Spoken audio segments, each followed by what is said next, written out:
to make a difference. And I'm talking about Lauren Evanthea Bernardo. I hope I got that right. Perfect. And she's the founder of the Facebook group hashtag Leave Our Kids Alone. And she started this campaign against CSE, that is the comprehensive sexuality education, that the education department has brought into effect this year, piloting it to 1,500 schools. She's going to give us an update on that because she was quite passionate the last time she was here. So I wanted to know, now that we the third month into the school year, what's been happening? How has that been going in terms of awareness and also the parents in terms of their attitude towards this? Has anything changed in the meanwhile? I know I said a mouthful, but let me welcome the lady herself. Lauren, welcome back.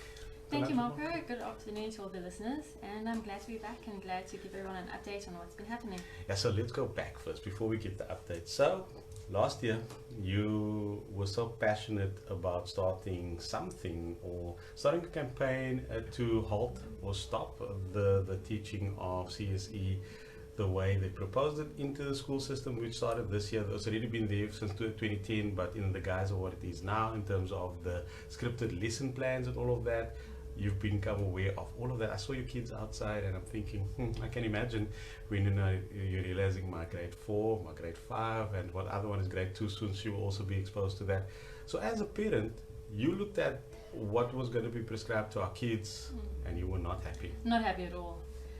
Very, very unhappy. And also, I mean, we are as a group opposing not just the not just the new material that they want to introduce, but also what was introduced in the 2000s.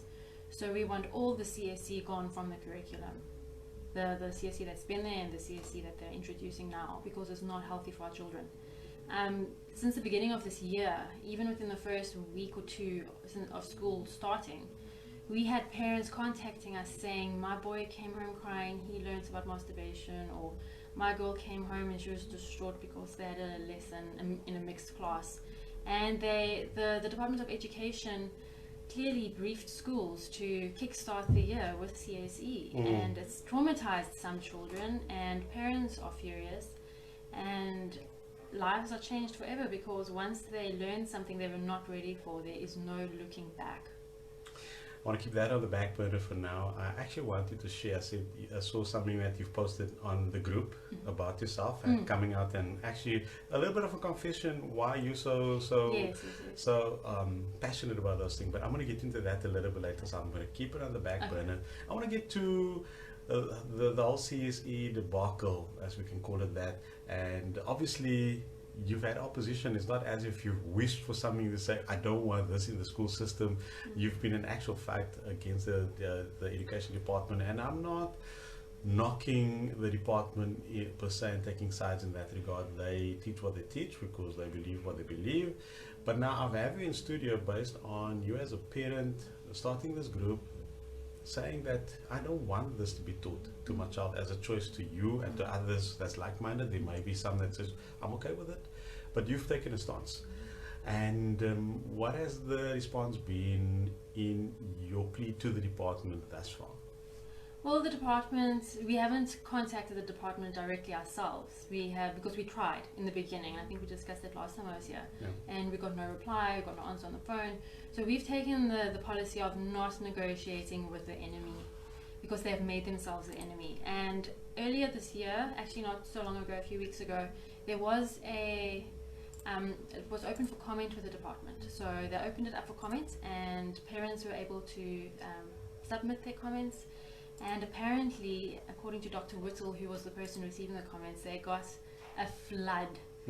And in response to that, they've kickstarted a campaign called hashtag Because We Can.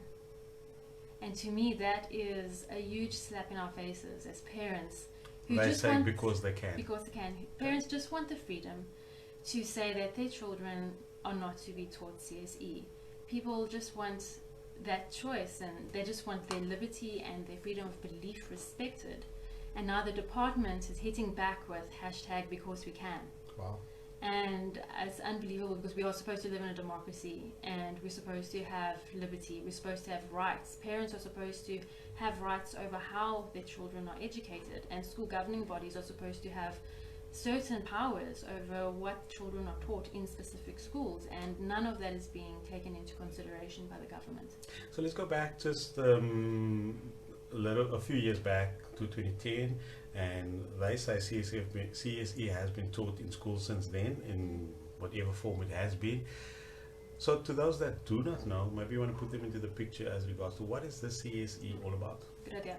So CSE stands for Comprehensive Sexuality Education, and it's purely a UNESCO program, which means it comes directly from the United Nations. And basically what's happened is they funded the government, the Department of Basic Education, with money to implement the new material. So what happened before this time is that CSE appeared in some life orientation textbooks, not all of them, and it seems to depend on the region in the country as well. So in certain books CSE was present. For instance, my grade 5, the word sex is mentioned 5 times in the HIV section, whereas if you compare it with other textbooks across the country, that's not always the case. So it's shown itself in textbooks previously, and I urge all parents to please go and read through your children's textbooks.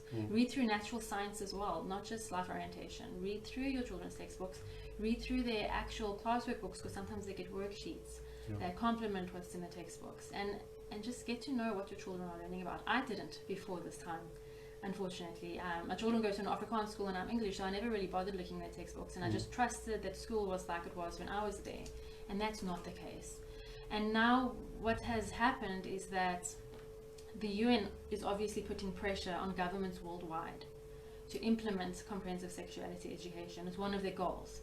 By 2030, for instance, they want our 5-year-olds to be taught CSE, but they're just introducing it slowly. So it'll be the grade 4s for now, and then as time progresses, it'll be introduced at a younger and younger age. And they've obviously put pressure on the government. The government has already received funding. I'm guessing they spent the funding already, and now they have extra pressure coming from the UN, which just shows us that our government isn't autonomous. We're not a South African government governing South Africans. It's a puppet government or international puppet masters, and that's exactly what's happening. And I think an important thing we need to realize is the power in capturing the minds of the youth and making youth completely useless in terms of being empowered and being able to look after themselves and be able to think for themselves. So what we need to look at is what this curriculum is actually going to do to our children when they become adults. And what we're going to see is a whole generation that despises religion, and that generation, they're going to grow up to become our future leaders and our future lawmakers. And what we're going to see in the very near future is religion being outlawed, because if you look at the ideology in the CSE, Comprehensive Sexuality Education, you'll see teachings that are in complete opposition of most religious doctrine. And it's not just Christians, it's Islam, and it's any religion that holds sex sacred, basically. So last time when we spoke, late in last year, we were talking about the pilot schools, I think 1,500 countrywide, and then they will roll it out next year to the 24,000 odd schools next year. That's the idea. So they're piloting this year. Do you have any idea now, since it's been piloted, where those schools are, especially in the Western Cape? Still not? No, we have a few ideas. It seems it's Westville Primary in Mitchells Plain, Bell Park in Bellville, and Jean Low, very surprisingly, in Durbanville. And the department still will not issue the list. So why the secrecy then, if they're so open about this thing?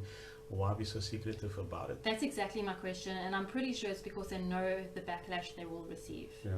And I think parents might panic and try to put their kids in other schools, and they cannot handle that admin when there are so many kids still not registered in a school this year already. So it's government failure all over. That's what we're dealing with here. And I do feel for the teachers that have to teach the material. I know they went on some courses last year, late in last year as well, like a 3-day course. Even this year. Even this year as well. So I'm not even sure if they're adequately trained to go and teach the material. No, the training is ongoing. So I think they're sending as they can, as resources allow. And unfortunately, there are so many teachers that I've spoken to that say, we do not agree with this material. We don't want to teach this. that our jobs are on the line. I know the ministers put that in public. If you Yes. don't teach us, you can actually... They'll be disciplined. Yeah, I saw that was widely reported in the media. I want to, before we go to a break, and I also still want you to share your story. I think it's important in context of this whole CSE, the way it's put out and the effects thereof. I think you, one of those people that maybe came out on the other side relatively unscathed, but still with a lot of battles that you still got to deal with in terms of how you grew up. I'll let the listeners in on that, but let's talk about parents. And now you've had this awareness campaign, and then you're not the only ones now, there's some others as well. But what has the response been like from parents in terms of when you speak to them? Is there alarm? Is there fear? Is there thank you for letting me know now that there's awareness? What's the response been like? Well, that's since the 13th of February when we had our nationwide awareness campaign. We've had ongoing awareness campaigns. Continuously, there are people from our group that are handing out flyers and letting people know what's going on. And the feedback I get from all of them, and the feedback I've had personally, is that whoever we speak to have no idea about CSE until we've spoken to them, and most of them are outraged and unhappy that their children are being taught this content without any, public consultation whatsoever from the government. No one knew, and just like me, most people thought you'd get a sex ed class in high school. But this is actually, I think one thing we do need to differentiate is that CSE is part of a compulsory curriculum spanning over 8 years. So for 8 years, in a compulsory curriculum, children will be taught about sexuality and taught concepts that parents are more qualified to teach than anyone else. Sure. This was since CCFM. I was at a function last year where this particular lady said that she was boycotted because she was one of the people who is involved with CSE. I was absolutely disgusted and vowed never to go to that function again. My point is that this woman found it to be funny, and as a mom I was totally disgusted. How can a mother be proud of that, of being part of the whole CSE curriculum? So that's the question we need to ask. You need to ask that for yourself as a parent as well. How are you going to respond to this? What are you going to do when your child comes home or you stumble upon some of the materials? The last time I had another guest on in terms of CSE, one of the parents said, Mocha, when I looked through my child's book and saw something about all the touching and all of those things that had to happen, they are teaching our children, and if we don't teach them, somebody else is going to do it, and clearly the government says we are that person. And they have no right. The state has no right to interfere into our homes, and that's what they're doing. And I think this whole conversation has brought a bit of an ideological war, and it should make each and every single one of us ask, what is the role of government in our lives? Do we want the government to take over every facet of our lives, or do we want to take control of our own lives? And then government must just look after certain things like infrastructure and policing and defense. I mean, what do we want government to do? I have a feeling that this is almost like a test case for them to see how far they can push the parents. And if they win this thing out, then I'm pretty sure they'll freedom is over if they win this thing. They'll take it over to other spheres as well. 100%. So just a question before we need to go to the break, but this is for you. How much does the CSE only apply to government schools or private schools as well? At the moment, just government schools. Private schools can take it on if they want to, but the Bella Bill is still pending. It's sitting on the desk in Parliament, and if that goes through, if the Bella Bill gets passed, it will apply to homeschoolers and it will apply to private schools because they will be forced to abide by CAPS. Sure. And CSE is part of the CAPS curriculum. So don't go anywhere. We're still getting a little bit deeper into this conversation, and I don't know how comfortable Lauren feels about sharing, but she did actually on a public forum. So I want to bring her story out, and you want to actually hear if you don't set out boundaries, if you don't, as a parent, if you don't know what you stand for as well, there's consequences to your child when they don't know. And especially growing up, there's stuff that our children should not be exposed to. And they're the ones that have to deal with that later in life. And we ask the question, how is that working out for us in our society? So with that, I'm going to go to a break, and stay tuned to the Lunch with Marcus show. And I'm with Lauren Bernardo, and she is the founder of #LeaveOurKidsAlone. You don't want to miss out on this. This is important for you as a parent, especially if you are the parent of school-going children, and especially in that foundation phase where you think it's quite innocent. We'll tell you more about that as the curriculum progresses from grade 4 upwards. and how it escalates into more full-blown comprehensive sexuality education. But more of that just a little bit later. Here is also during the break a song by Lovo Youth Choir Africa that's in the mix, but let's go to that break first. Slumber and apathy as well. Some people may not be aware of CSE, and simply because maybe it's not piloted in your school, but it's coming your way. Definitely. If not this year, Next definitely year. they're rolling it out next And year. we're already past the first quarter, almost. And there's some people still very much unaware. It's now the third month of the school term, and people not aware of what CSE is all about. That's what says Marco. It is so important to talk about CSE. Thanks so much for that. Parents need to be aware of this drive by the Department of Basic Education.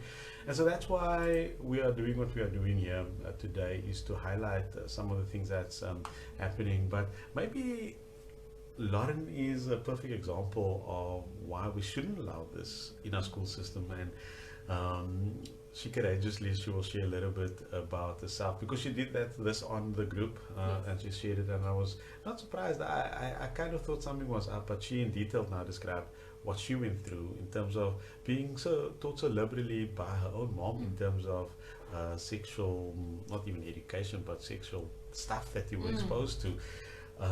And now this stuff is going to be taught in our schools. And so I'm going to leave you. You need to tell your story, and then we'll find out exactly why you're so passionate about making sure that CSE is not taught in our schools. Yes. Well, that's more or less why I shared my story on the group, because people were asking me, why are you so dedicated? Why are you so passionate? And I think I take my childhood for granted because it's my normal, and that's why I felt I just should share it with people. And I think I would describe my mother as the first, I suppose, radical feminist, leftist type woman, which was very rare in the 90s, very, very rare. People around us were living very conservative lives, and especially in the school I went, family structures were still mom and dad and kids, whereas my mom and dad never married. I mean, they weren't even divorced, they never married, and even that was so rare. I was the only person I knew in that circumstance growing up in my community. And when a child grows up, whatever they experience, whether it's crazy violence, whatever it is, or whether it's just a nice normal happy childhood, it's their normal. They don't know any better. And children are flexible, and children are adaptable.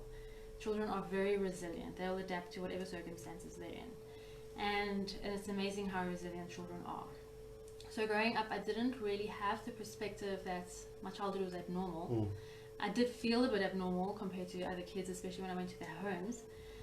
But only when I converted to Christianity and had a family of my own and started becoming friends with Christians living good, godly lives did I actually realize there's a whole world out there that I was not aware of. A world where good men exist, a world where moms and dads can live in harmony, where mothers are kind and gentle and serve their children with love, and children who grow up in innocence. I had no idea that there were teenagers that were just living innocent, morally clean lives. I didn't know that was a possibility because of the world I came from. And I think that is basically that experience is unique. To come from something and then to see the opposite, and then to have children of my own. So growing up, my mother was someone who taught me basically there's a huge attack on men happening in mainstream society. I don't know if you've noticed, Marco. Oh no, I didn't. And I think it's terrible, but I grew up fed those lies that all men are dogs, all men only want one thing, that being sex, that men can't be trusted. So I really had this skewed perception of the male species from a very young little girl.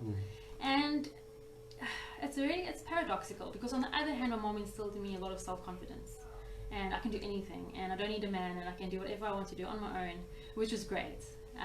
She gave me that internal confidence that a lot of people, I think, are missing, a lot of youth are missing. But then on the other hand, she also exposed me to so much sexual content, whether it was from movies or from conversations with her friends. I knew terms and sexual positions and all kinds of things from a very young age, from primary school. And it's not normal. And I shared on my post, I know a lot of people have read it. If you haven't read it, you can go to #LeaveOurKidsAlone and look under my name. You will see the post where I highlight, I think, probably 7 points of certain things I experienced, just to give people an example. So I knew about homosexuality at 3. I understood the sex work industry at 5. I'd been exposed to explicit content, and you know, a child absorbs all the information around them and it becomes their reality. And I was a very lost and confused teen and an angry teen and in a very dark place in my teen years. I was an atheist. So my upbringing did not allow me to believe in a God, because how can God exist within those confines and within that reality? It's just not possible. So I naturally became an atheist, very rebellious, very disobedient at school. Bad example to children around me. Another thing I grew up with, along with the sexual content, is alcohol being normalized. So I drank at a very young age, my mother enabling that as well. So I didn't grow up with rules. So what you need to do is, in the context of the very short snippets I'm giving you of my childhood, also look at what's happening in America, what's happening in Canada, what's happening in Australia in terms of children's rights. So children have the rights to decide if they're a boy or a girl. They have the rights to divorce their parents. They've been given all these rights, but they are children. Even if you're a teenager, you're still a child. So there's none of those boundaries. And if a child hasn't got boundaries, then the world becomes a very scary place. They need boundaries because it helps them stay on the straight and narrow path to success. And just growing up with that content, understanding sex and understanding all the nitty-gritty behind sex, I didn't have boundaries, so it didn't help me at all. In fact, you know, it did the opposite.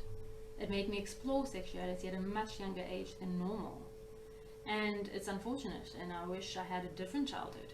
But being exposed to that content gives you curiosity. Not only does it make you curious, it also creates this kind of normal culture that's actually not prevalent, but it makes it look like it's prevalent when it's not.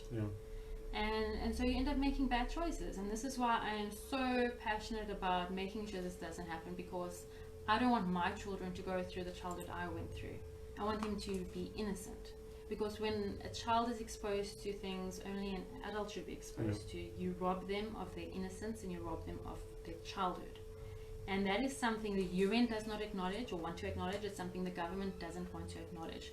And the government will use cases just like mine as a justification for CSE.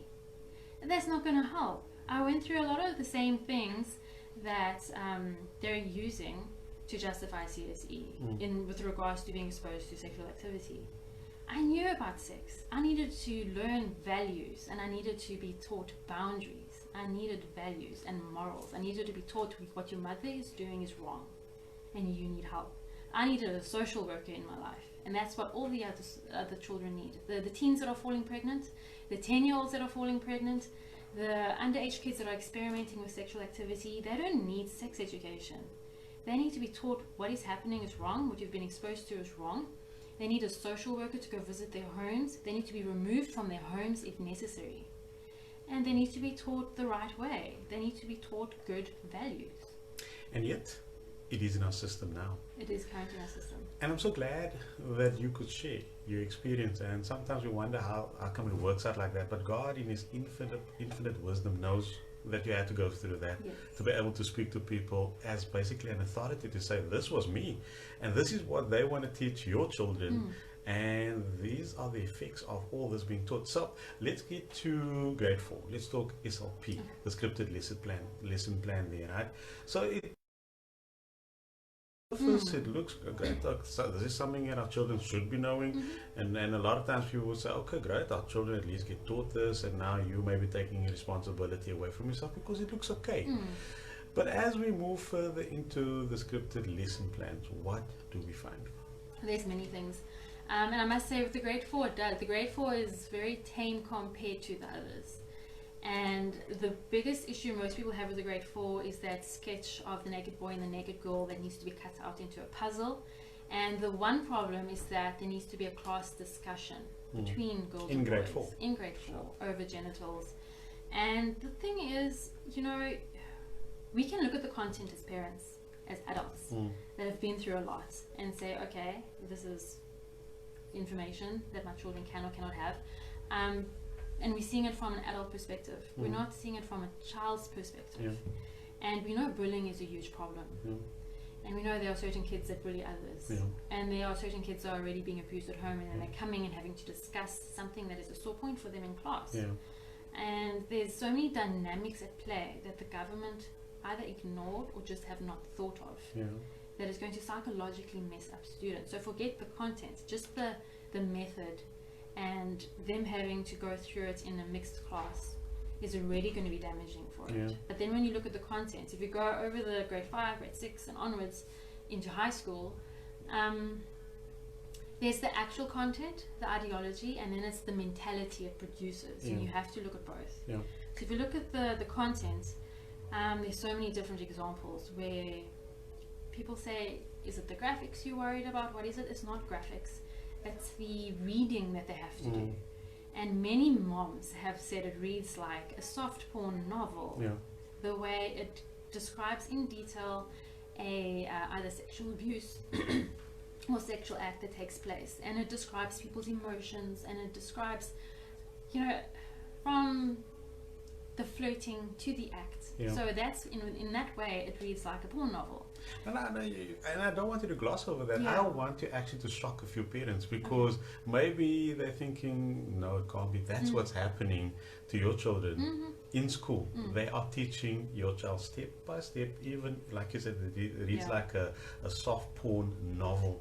And that's what our kids are being exposed to.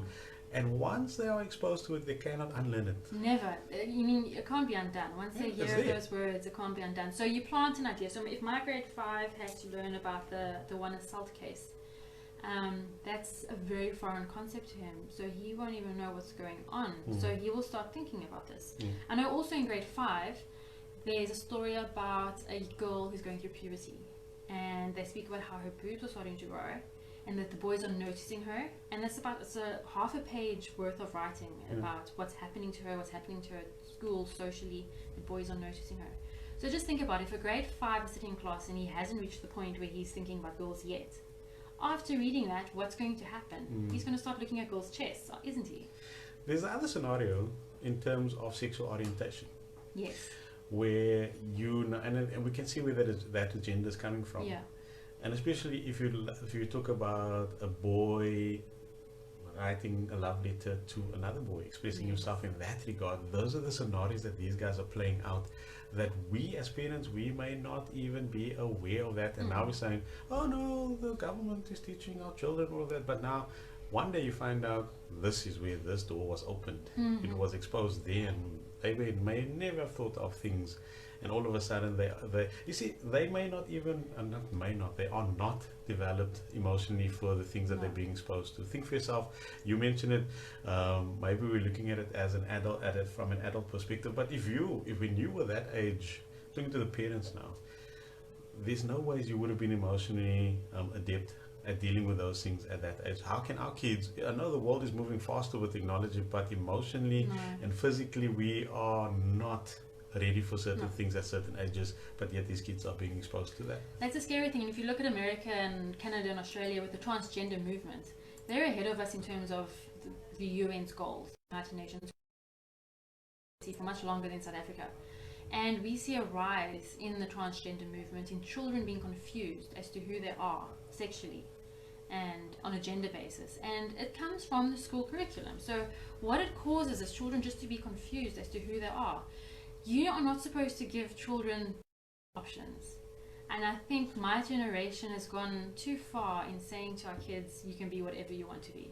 We have removed boundaries from society. And unfortunately there is, throughout the SLPs, is gender norms, breaking down gender norms. And becoming gender fluid even. Yes. Hey? And also the definition, the official definition in the SLPs of gender isn't that it's a biological sex, male or female, but that it's a social construct. It's not a social construct. We get taught that even though you're physically, your body is showing it isn't a construct, we are not told that is a social construct. We're going to go to a break. Sure, lots of stuff I have to get through. This one from my colleague here at CCFM. He counsels he's got his own business where he counsels men in terms of pornography, where they're addicted to it. He says this, Marco, for the thousands of men that have counseled for pornography addiction over the last 25 years, so many of the issues manifesting in their lives today are the result of exposure to sexually explicit material at a young age. And this is what CSE is going to tell us the opposite. Sure. The government's trying to say it's going to protect our kids. The government also keeps on saying this SLPs will not sexualize children, but they are lying. It's a blatant lie, and they keep on repeating this lie. But I keep saying that no matter how many times you repeat a lie, it does not become the truth. That this content is going to sexualize our children and is going to be the beginning of the end of this country. Goodness. And so, you know what, we're not even, at least we're not touching the surface of this whole thing. We were skirting around things when you came here last. We're still there. We're not even into the deeper things of, there's always cause and effect. Always. There's always consequences to what we allow, and what we will allow will continue. And I'm glad if we're shocking a few people today. I'm actually happy that people come out of the apathy, neither lukewarm or neither hot or cold, just lukewarm, just okay, so what is there? I'm saying to you as a responsible parent, take note of what's happening in the school system. Take note of what's happening in your own home. And Definitely. sometimes we wonder, so why is my child that's been so well behaved now all of a sudden changing because they're asking questions that they may not think that you will be able to answer, or you will act differently. But you need to know, and the more you know, the better you know, the better you do. So I'm going to play something by Eclectic Soul. It's called Getting Ready featuring Swifty. We're back just with final comments from Lauren. I wish I had it for longer, but I think it's important that we need to create awareness in regards to CSE. Yeah, is that song? It's called Getting Ready. That's up next. Say, Lauren. You're right, there is no time, and we need the problem is the reason we are here where we are now with CSE infiltrating our schools is because that famous quote that evil flourishes when good men and women do nothing. And I think specifically religious people, we have the mindset of being meek and mild and tolerant and patient and kind, which is great. We should be those things, but we also need to stand up for correct principles, and we need to make a stand. And when the government is doing things contrary to the will of the God we serve, that's our cue to get out of our comfort zones and get up from our knees after we've said our prayers and to oppose this thing. I want to say, even latching on to what you're saying about meek and mild. Meekness is not weakness. Absolutely. We are a powerful people. Yes. And when we lend our voice, and especially the quote that she uses of Sir Edmund Burke, it is sufficient for evil to prevail, is when we do nothing. Yes. And we cannot stand back. The time for standing back is it's over. We need to do something about it. I think there's a voice note. I think it's for you, Lauren. Let's quickly just go here. Marco, I just want to say thank you, and the lady that you have in your show, thank you. Thank you. Thank you for fighting the good fight on our behalf. Thank you for fighting alongside us. Thank you for being bold and brazen. Thank you. And we stand with you and encourage you to keep going. Yes, leave our kids alive. Thank you so much. Thank you, Annemie, for that. This one says, I'm listening to Lauren Evanthia, and I want to share that as a Christian mom, it's so difficult to see what our kids are exposed to in school. In my child's school, they are accepting of a transgender boy who has decided to be a girl. They have been told to call him a girl's name. I want to say this though, you know, this is not going to be the first that you will hear of that or the last. It is how we as believers, and this is my personal view, how we it's our approach to people, love God, love people. I still do not judge in that particular sense, but the problem that I have is the very thing that they're accusing believers of in terms of you want to force your beliefs on people. In actual fact, it's gone the other way. It has. So they want you to be tolerant of certain things, but not tolerant of the believer's voice. And I think it's time that we make that stance, or take a stance on stuff, and make sure that we are heard. And this is what this thing is about. And I've got a couple of minutes with you, so you got to now give your last few points there and tell us what's on your heart, man. You know, and since I started this group, #LeaveOurKidsAlone, I knew it was going to be a long fight, and it is going to be a long fight. We're only about 4.5 months in, And we need parents to become aware. And I know life's hard and the economic system gets people down because you're at work and you're busy, but we need to take a vested interest in our children's lives. And don't be afraid of approaching the school yourself as an individual mom or dad and speaking to the principal. Make a meeting with the school governing body. If you're not one of the pilot schools, you could still have inappropriate CSE content in your children's textbooks. And even if that's not the case, it's coming next year. So make your voices heard at the schools. Let the principal know, let the teachers know that under no circumstances will your children be taught comprehensive sexuality education. And make your voice to spread the information. We have over 40 million adults in South Africa. Not nearly enough know about this. I am quite confident that any parent that has birthed or watched the birth of their own children will be against comprehensive sexuality education. It's a very small minority that are for it, and unfortunately the tiny minority that is for it, they've been through this education system, and that's one of the biggest successes for the government, is that even my age, I have been through that curriculum in the 2000s. Luckily I went to a Catholic school, so I got a lot less of it than a public school. But we're sitting with a generation of parents that have already been brainwashed by state education that was implemented to weaken the nation. And this is a political fight. You have to look at what the global interests are in this country, in South Africa, a very rich country, a very wealthy country. It is in their best interests to capture the minds of our children, and I call it the UN are the new colonizers. They're not colonizing our land, they're colonizing our minds and our children's minds. And we are their guardians. We are the only ones that stand between our children becoming captured like that and becoming slaves to a globalist system, or protecting them and helping them grow up as free and independent thinkers. So now is the time, parents, to get involved and to speak up in your communities, at your churches, at your schools, wherever you may be, and to be that voice for your children and to protect them. And at all costs, you can, at the school level, and we actually have this flyer that's posted on hashtag Leave Our Kids Alone, what you can do at your school. And we have a step-by-step list of instructions. You can stop it. You can stop it for your child. So if each parent across 24,000 schools stops it for their child, the government won't be able to do anything. So the power is in our hands, but we need to get off our knees and act. We can't just pray and sit at home and hope that one person can solve this problem. We need every single parent involved. You can't be quiet, you can't be scared. This is the time to be courageous. I've gotten a lot of comments, especially after my personal post on Facebook, that I am like the modern day Esther. But the truth is we all are. The time is now for all of us. It's for all of us. We all have that opportunity to rise up and be that figure in our children's lives. So that's, unfortunately, we're going to leave it for today. We'll have this conversation again because it's an ongoing fight. People can get your details on. We have a website, www.leaveourkidsalone.co.za. We also have the Facebook page, the Facebook group, hashtag Leave Our Kids Alone. There's my YouTube channel where I upload all the media interviews. It's Lauren Evanthea. Just search Lauren Evanthea on YouTube.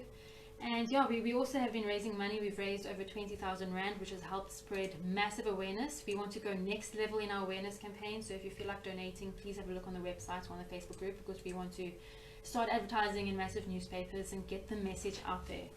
And we thank everyone for listening. Now is the time to protect your children and to stand up for truth and for righteousness. And I wish everyone well on this fight. It's going to be a long journey. And Marco, I hope this isn't the last of our conversations. No, I'm sure it's not. In actual fact, I'm giving you an extra 30 seconds before we get to Laddie. And lots of comments coming through already, and people just saying to you, thank you to this lady. This lady's name is Lauren Evanthea. And so may God make his face to shine upon her and her quest. And God bless you, Lauren. That is also the government must leave our kids alone. Thank you. Yes, that's our message. Leave our kids alone. Plain and simple. It is as simple as that. And there's something that was a bit frightening in terms of just they're after the hearts and minds of our kids. Yes. And that is where actually the real value lies. Yes. You have them, you control nations, you control Yes. economies, everything. Exactly.